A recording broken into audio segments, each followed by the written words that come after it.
When you speak, you are being judged. So if you want to be respected, you need to be in complete control of this and this and this. So today I'm going to show you real proof from business leaders, experts, celebrities, and myself after running a portfolio of dozens of businesses to command respect and attention.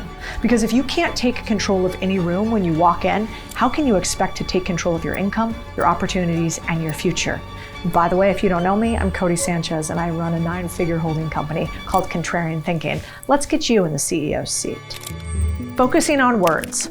You know what separates people who command respect from those who don't? It's not their title, their bank account, or even their expertise. It's actually how they speak. And I'm not talking about having a fancy vocabulary or perfect grammar. I'm talking about simple shifts and how you use your voice that will make people lean in, listen up, and take you seriously. Let me show you this clip from Jordan Peterson so we can steal his homework. Let's say you've got a kid and you want the kid to improve. You don't set them a bar that's so high that it's impossible for them to attain it.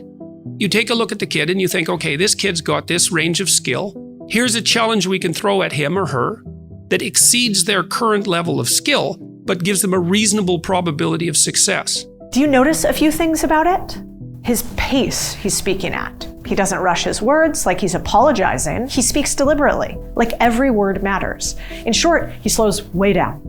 When we're defending an unpopular opinion, like he often does, or if we're trying to prove our worth, most of us speed up like we're afraid someone's going to cut us off. But here's the thing, rushing makes you sound anxious, not authoritative. When you slow down, you give yourself space to think, which means fewer ums and more confidence. A perfect place to slow down is in meetings. I remember explicitly the first time I had a big chance to talk to the CEOs at a company called Vanguard back in the day. I was probably 21 years old. When they said, "Do you have any questions?" My hand shot up so fast. The problem is, I really didn't think very much about what I was going to say yet. So probably my series of questions came out like, well, I've been thinking a lot about what we should do here at the company. And what I've realized is that there's a lot going on. And then I think what's happening is I probably said nothing really quickly for the first 30 seconds, as opposed to my friend Jordan, who is smooth as butter, that guy. And he was so perfect. I remember him taking down notes while I was yapping on. And he looked at me because he's the nicest guy in the world and was like, "Those are great points." Then proceeded to make actual great points. He said, "I was listening to what you said. Two things stood out to me. The first being, we were never taught how to be leaders in school. We were taught how to do, not how to lead. So I really appreciate that part of this company." The second point would be, I would love to do more meetings like this. Just hearing the way that you communicate as the CEO makes me communicate differently as a leader. Shut up, Jordan. So it's not just you. Lots of us are talking fast and not thinking too much. Be Jordan, not Codie 20 years ago. It also helps when you assume people want to know what you have to say. This is a mindset shift that changes everything. When you assume your audience is bored or disinterested, you become nervous. You start over-explaining. But when you assume they care about your message, you relax, you speak with purpose instead of apology. Jordan is a master of this. He treats every statement like it's valuable information his audience needs to hear, not like he's asking permission to speak. So if you want to make yourself articulate, which is a very good idea, then not only should you read, but you should write down what you think. If you're going to speak effectively, you have to know way more than you're talking about. Think about what he just said to you. He said, if you want to be smarter, you should not only read, but write. That's what he said. But the way that he said it made you pause and think that maybe there was something more there. And notice how else Jordan talks. He changes his pitch strategically throughout his delivery. Most people speak in a boring, monotone way, which makes even the most important ideas sound forgettable. Jordan does the opposite. He raises his pitch to emphasize key points and lowers it to drive home conclusions, creating this rhythm that keeps you locked in, even if he's only talking about writing and reading. When you speak in a flat, unchanging tone, you're essentially telling your audience that nothing you're saying matters. You're making it easy for them to tune out. Next, notice how clean Jordan's speech is. You rarely hear him say, like, or That's because he's mastered the art of tossing his fillers. Here's what clear speech sounds like. See, I think the biggest challenge I had in my generation was negotiating the years between 13 and 15.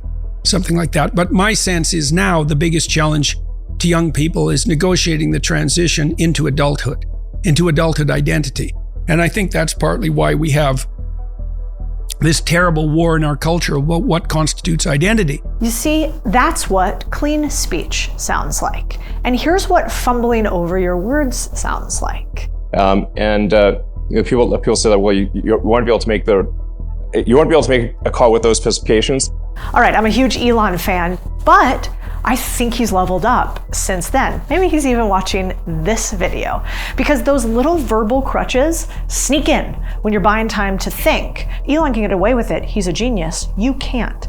Every filler word is you essentially saying, I'm not sure about this, but I'm talking about it anyway. Jordan replaces thinking time with strategic pauses, which actually makes him sound more thoughtful and in control, although it may take him longer than even it took Elon. So in this clip, watch how Jordan does it. I don't think there's any difference between free speech and thought.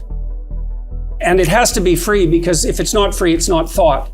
When you have a problem, you have to think. And if you have a problem, the thinking is going to be troublesome, because you're going to think things that upset yourself and upset other people. Do you see how Jordan pauses instead of using filler words to plug the spaces in his speech? And if you listen to his voice itself, he's naturally tuned in to project authority. His pitch is deliberately lower, his volume is controlled, he varies his tone to emphasize key points. This is what we call tuning your voice, using it as an instrument to guide attention and create emphasis. Let me tell you how you can really mess up the tuning your voice and speaking too slow. Have you ever been in a meeting and you're like, dear God, for the love of all that's holy, please get it out. Get whatever you're gonna say out. I don't want you to slow down so much in meetings that you get in the way of people. Instead, I want you to think, and I want you to prep, and then I want you to speak. When you speak, I want you to think about an exclamation point at the end of almost every word. And not a loud exclamation point, but a definitive one. Sounds something like this. I love the points that you just made, Becky. I actually feel the exact same way. See the exclamation, exclamation, exclamation? One small difference. Using a number again, also showing that I have an area of expertise she doesn't. One small difference. I believe our problem is sales, not LTV. See how punchy each line is? That little exclamation point will take you very far. These 5 shifts are respected multipliers. And here's why that matters for your bank account. Every raise you negotiate, every client you close, they're all judging how you speak before they decide whether to give you more money. Get your voice right, and you'll literally talk your way into more money. But you could master every single one of these techniques and still get completely ignored if you're making critical mistakes with your body. So let's focus on that next. Listen to this quote from Kevin O'Leary on body language.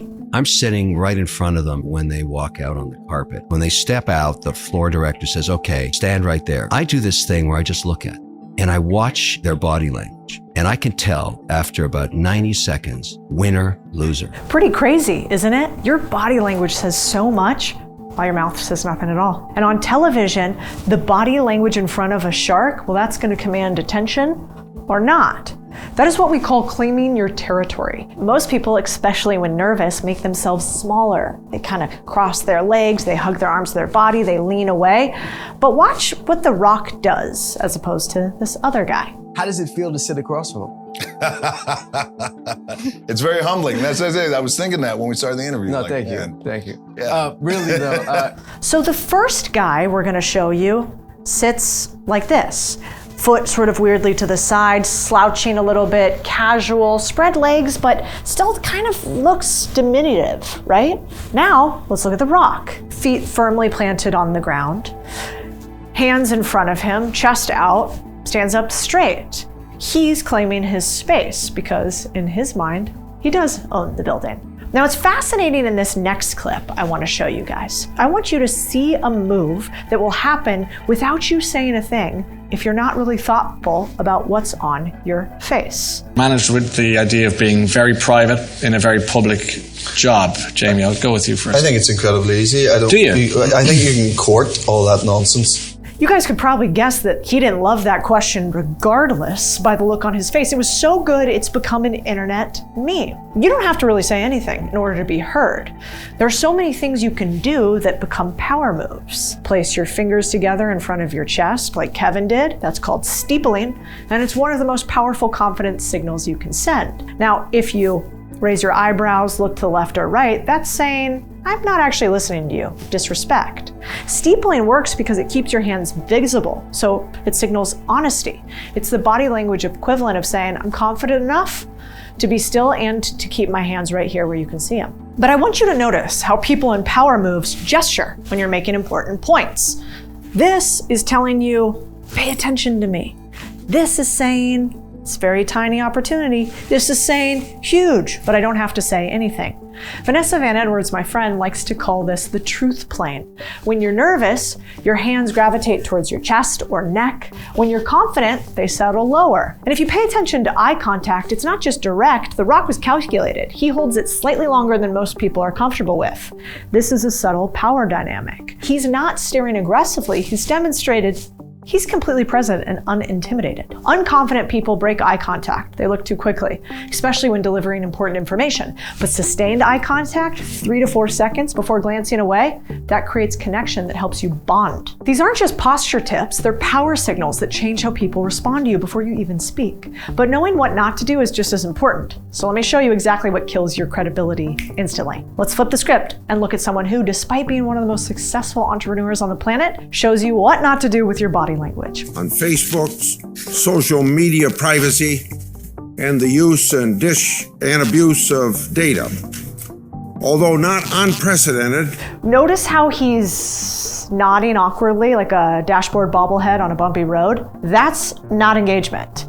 It's submission signaling. Excessive nodding makes you look like you're desperately seeking approval or agreement, even when you should be projecting authority. Real engagement means nodding only when you generally agree or when you want to encourage someone to continue. Now watch his smile in this next clip. See how it looks like he was programmed maybe by his own algorithm? Nice. What else is coming? Oh, I love Beat Saber. Lay it on us. I'm excited. All right, thanks, Deb. This is gonna be amazing. I think it's time for my workout. But enough with the fun and games. Love the guy, but wow, this is awkward. Genuine smiles involve the eyes. This is what we call the Dutching smile. While forced smiles, they stop right here, right? His mechanical grin actually undermines his credibility because people instinctively recognize inauthentic facial expressions. A neutral, thoughtful expression, infinitely better than a fake smile. Another thing to be careful about, self-touching. These are gestures that make you feel calm, but they signal you're uncomfortable in your own skin. So every time you adjust your hair, your collar, you mess around with a pin, you're essentially saying, I'm not very comfortable here. If you think you're alone, you're not. I have a member of my team who I love. She's very competent. But one of the other leaders in our business actually pointed something out to her. When she would communicate, she would be intensely listening, and automatically her hands would kind of go to her face right in front of her lips. This is a huge problem for 2 reasons. One, what the fuck are you talking about? I can't see what she's saying. She's got her fingers in front of her face on a Zoom meeting, total nightmare. Second is this is actually a trigger for lying. When you touch your face, there is a signal in our brain that tells us they're hiding something. Why? Because you're actually hiding your face, and it's almost like you don't trust the words that are coming out of your mouth. You might be the most trustworthy person in the planet, but if you're signaling you're not, think about it like, then people are probably going to believe you. Another thing some people like to do is called prop blocking. Essentially, it's creating a physical barrier between you and who you're speaking with. It makes you appear closed off, untrustworthy, so try not to do it. Instead, confident people don't keep their body closed or things in front of them. They don't hide behind objects or create barriers. They're open, accessible. If you have to have something in your hand, you keep it to the left, you keep it to the right, but you don't keep it in front. Now, notice Mark's posture during this video call. How unnaturally straight is this? I have to say, when you're building products to try to connect everyone in the world, connecting folks who are out in space is about as extreme and cool as it gets. So it's awesome to have the opportunity to... Okay, again, an incredible guy, but it looks like he's following a manual on how humans should sit. This posture makes him look uncomfortable, inauthentic, robotic. With real confidence, it's easy. You're alert but not rigid, present but not performing. The most damaging aspect of poor body language isn't that it makes you look bad, it's that it makes people question your authenticity. When your words say one thing, but your body says another, people trust what they see more than what they hear. So Mark's disconnect between his verbal competence and his physical discomfort has caused the internet to call him a cyborg, which I don't know, maybe. And the irony is that his success proves that good ideas and execution can overcome poor presence. But imagine how much more influential he could be if his body language matched his brain. So the way you move can kill your credibility. But if you just pay more attention to your body movements, you can command respect without saying anything. And when you do that, you make more money, have bigger opportunities, and better deals. Think about it. People don't invest in ideas, they invest in the person presenting them. So your body language either costing you money or making it. There's one more element that ties everything together: your overall presence and how you show up authentically in any situation. So you've mastered your voice, you've fixed your body language, but there's still something missing. You can speak with perfect authority and stand with complete confidence, but if you're boring, people will still tune out. It doesn't matter. So the difference between someone who commands attention for 30 seconds and who gets it for 30 minutes is that they've mastered the art of being genuinely interesting. You have to fight the lazy. When someone asks you what you've been up to, you should have an answer that makes them lean in, not check for their phone or see who else is behind them. A simple compliment can go a long way to getting someone to be more interested in you. People love to be complimented. And if you genuinely point out something that you like about them, I do this almost every time I meet somebody, their style, their humor, nice bracelets, I like the hair, what are those earrings? This gives you an opportunity to continue the conversation. And if continuing the conversation is tough for you, practice yes and. This is a technique they use in improv school. Keeps conversations flowing, more open-minded, and fun. Basically, when someone shares an idea, acknowledge it or build on it. Don't shut it down, don't change the subject, don't jump to what you care about. You're gonna turn the ordinary exchange into collaboration. So for example, stop, I've got a gun. The gun I gave you for our wedding anniversary, Eric, how could you? We're not married.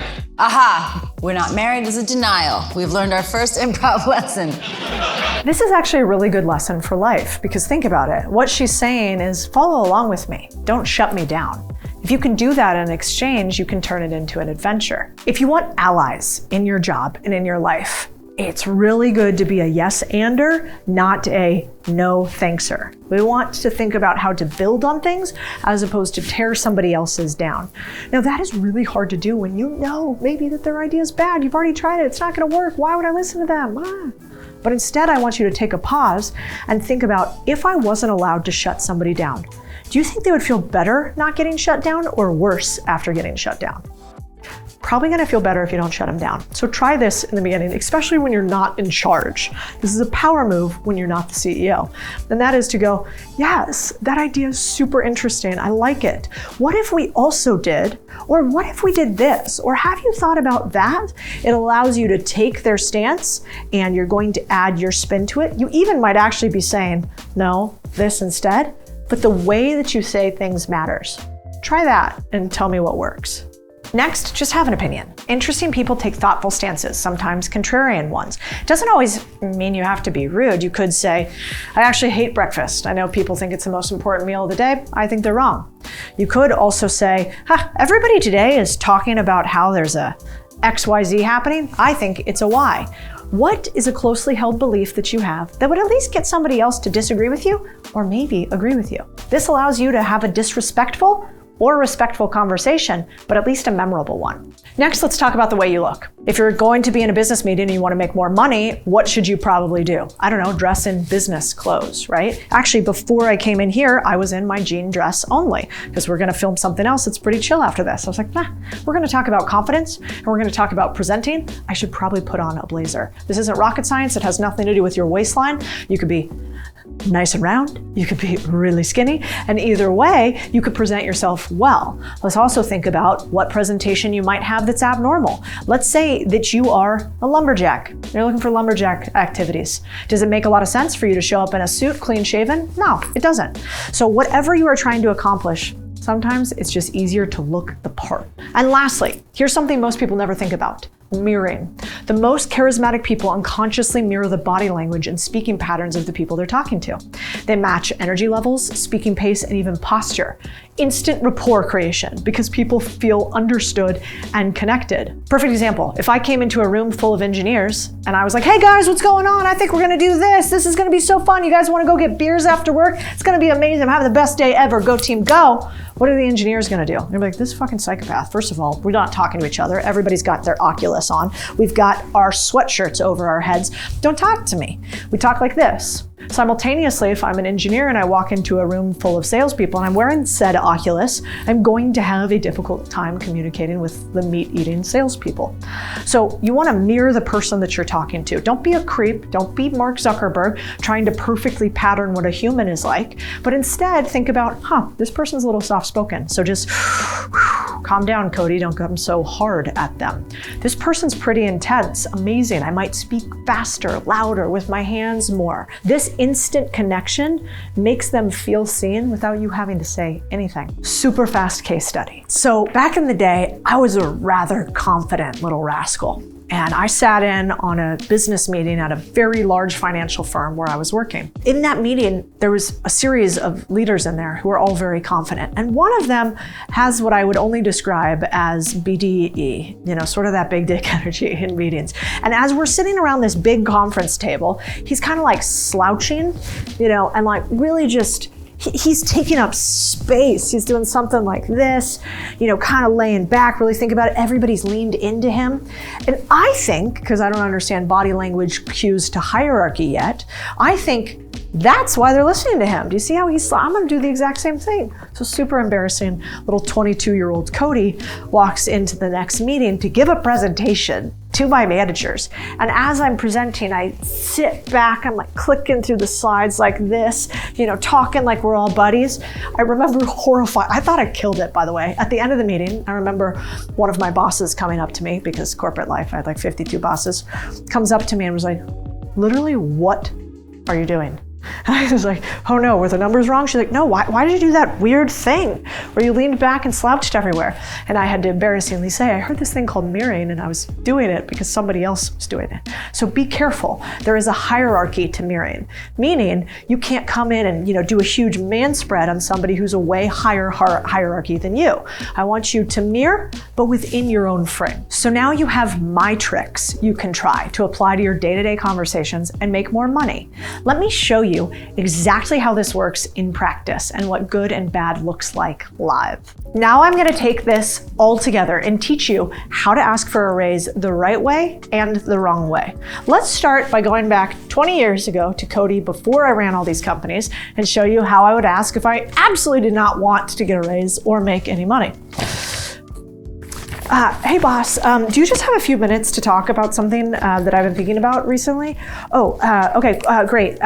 So I have been working really hard at the company. I think you probably noticed, like, other people have been talking about it, and I know that the company's been doing really well, and so I think that I deserve a raise, and I deserve a raise because I do work really hard, and so anyway, other people in the industry get raises and make more money than I do, and so I think that I should. Not gonna make any money. Let me show you the right way to do it. First of all, ditch the props. It's okay if you have glasses. Ditch the blocker in front of you. The next thing you're gonna do, instead of having a small position like this, you're gonna be wide. Instead of having a constricted position, you're gonna be open. Instead of having a closed leg position, you're gonna stand steady on both feet. Your legs aren't gonna be up here, they're not gonna be by your throat, they're instead gonna be right around the middle. You're going to knock on the door and make eye contact. Remember, 3 to 4 seconds. Hey boss, do you have a few minutes? Slower, no ums, said the exact same thing. I wanted to talk to you. Little pause. You're making sure that that person has your attention. You have their attention. They're making eye contact with you. They're going to look up and say, okay, I wanted to talk to you about my job here at this company. Over the last couple of months, I've worked incredibly hard. Hopefully you've noticed. You're very busy, so I understand if you haven't. What's good about this? I'm using you language. I'm pausing, I'm using inflection. I'm also using my hands to mimic the motion, but not moving too much. You may have noticed, or you haven't, I know you're quite busy. I researched and found that my position is really a market rate of X. Right now, I'm being paid Y. Because of that, I'd like to make sure that we remedy that between the two. What are you doing now? Rational. You're showing left versus right. You're giving numbers to back it up. Numbers and statistics help your case immensely when you're trying to communicate authority. Then you're going to say, now I understand. What are you doing? You back up for a second because you're trying to make them not feel threatened. You put your hands out like, hey, we're on the same page. We're trying to get to the same thing. And then you say, I understand that just because a market makes X doesn't mean that I should be paid Y. So what I'd like to talk to you about is what I need to do to have my position be worth this to you. Is there something else that I can do today? At which point you turn the raise conversation into an open negotiation. That is how you get a raise. Now, you might actually get a raise the other way. Your likelihood will be a lot less, and there will be disrespect by the way that you asked. So I hope if you use the second way and you watch this video, you can comment on this video and tell me how much more money you actually got by asking your boss. Last little tip, film yourself. Because I think what you're going to find is you might think you're projecting authority, and all of a sudden you're the one sitting weirdly on your foot, leaning to the left or the right. You have something in front of you that is your prop block. You have ums and ahs in your sentence. Instead, take a deep breath, refilm again, until it's so cool, calm, and collected, you know when you go into your boss's office, it won't be a problem. Commanding respect isn't about being the loudest person in the room or having the most impressive title. It's about mastering the fundamentals of how you speak, how you act, and how you show up authentically in every conversation. But the way you carry yourself is just the beginning. The real game changer is how you think. And if you want to learn how to think like the wealthy instead of just looking confident, I got you. Watch this next video.